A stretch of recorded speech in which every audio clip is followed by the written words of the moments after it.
And now for our next news special report.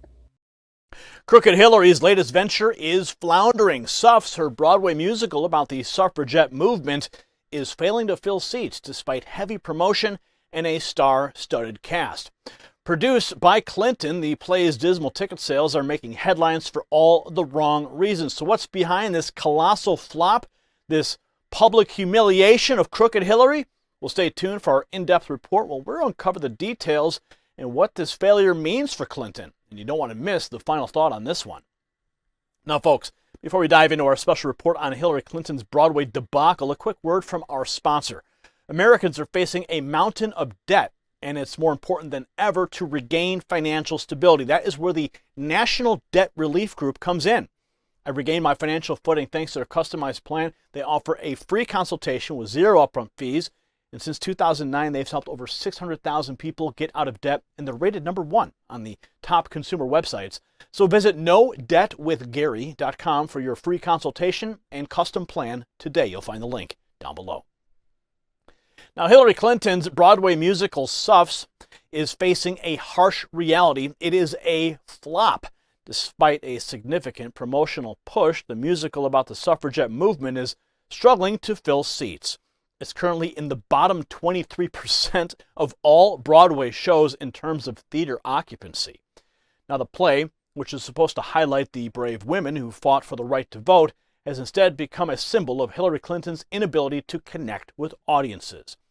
Now, the musical, directed by Leah Silverman and written by Shaina Taub, features an entirely female or gender non-binary cast. Despite the star power and significant backing, the show reached only 81% capacity across 8 performances for the week ending May 5th. That's according to Broadway's league official site. Now, the following week fared even worse, filling just 78% of the 7,784 available seats. Take a look.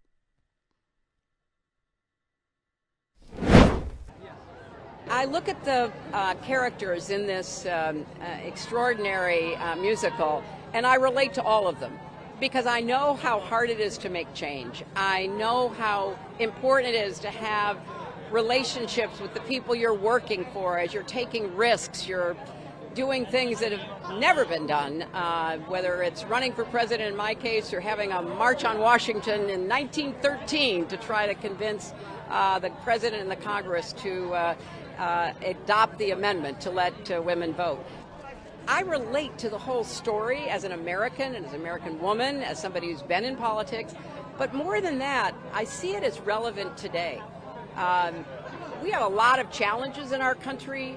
I think we can learn about how you make change, what you have to do in order to push that agenda forward, and I think having a play about voting in an election year could not be better timed.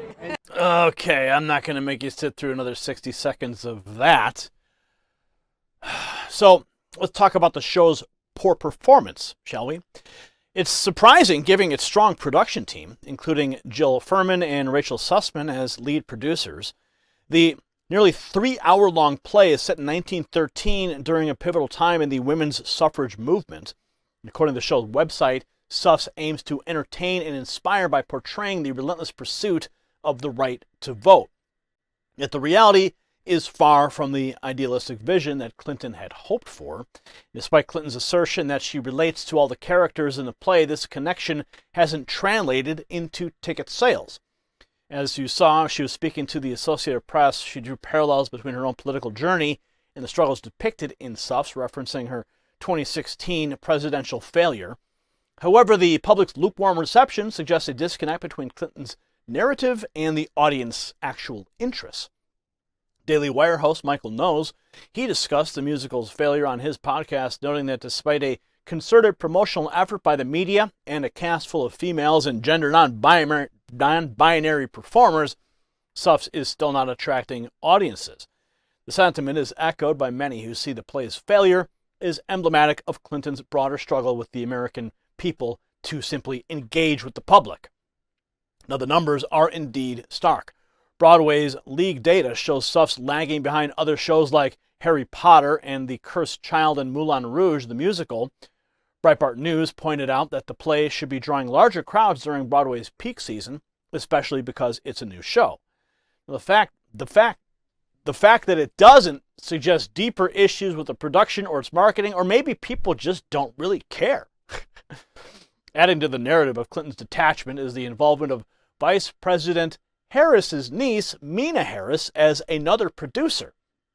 The play's struggle to resonate might also reflect broader political fatigue or skepticism towards figures like Clinton and their projects. Now, Suffs boldly attempts to explore the victories and failures of the women's suffrage movement, with a cast that includes Tony winner Nikki M. James and Grace McLean as President Woodrow Wilson. However, the ambitious narrative and high-profile backing haven't been enough to overcome its shortcomings at the box office. Now, Clinton's foray into Broadway mirrors her 2016 presidential campaign in many ways. High hopes, significant resources, and ultimately a failure. Now, for a play meant to inspire and uplift, its reception has been anything but. The public's tepid response underscores the ongoing challenge Clinton faces in resonating with broader audiences, whether on stage or in politics. If you got value from this report, tap subscribe. It's time for my final thought. Hillary Clinton's Broadway humiliation and flop with Suffs is more than just a failed musical. It's a reflection of her persistent disconnect with the American public. The story matters because it underscores the importance of genuine connection and relevance when trying to communicate important messages. Whether it's on the political stage or a literal one, resonating with the audience is crucial. Clinton's struggle to do so serves as a reminder that success requires more than just star power and promotion. It requires a real understanding of and connection with the people you aim to reach. Congratulations, you made it to the end of the video. Now keep up your quest for truth with this next news report. And if you found our channel enlightening, join the millions who agree with you. Tap subscribe. Thank you for watching the Next News Network.